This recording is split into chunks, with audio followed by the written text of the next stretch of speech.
ಒಳ್ಳೆ ಅದ್ಭುತವಾದ ಕಾರ್ಯಕ್ರಮ. ಪದೇ ಪದೇ ಇಷ್ಟೂ ದಿನಗಳ ಕಾಲವೂ ಕೂಡ ಎಲ್ಲ ಅಧ್ಯಕ್ಷೀಯ ಭಾಷಣಗಳಲ್ಲೂ ಕೂಡ ಅದನ್ನು ಮೆನ್ಷನ್ ಮಾಡಿದ್ದಾರೆ.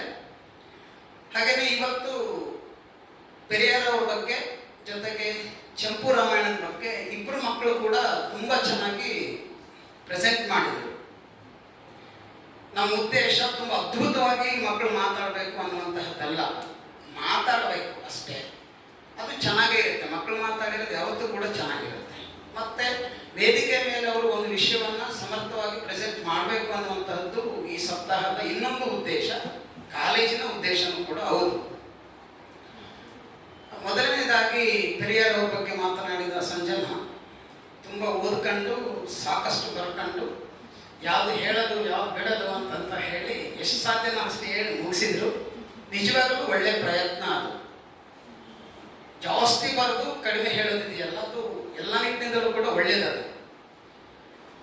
ಪೆರಿಯಾರ್ ಅವರನ್ನು ಜಗತ್ತು ದಕ್ಷಿಣ ಏಷ್ಯಾದ ಸಾಕ್ರೆಟಿಸ್ ಅಂತ ಹೇಳಿ ಕರೆಯುತ್ತೆ.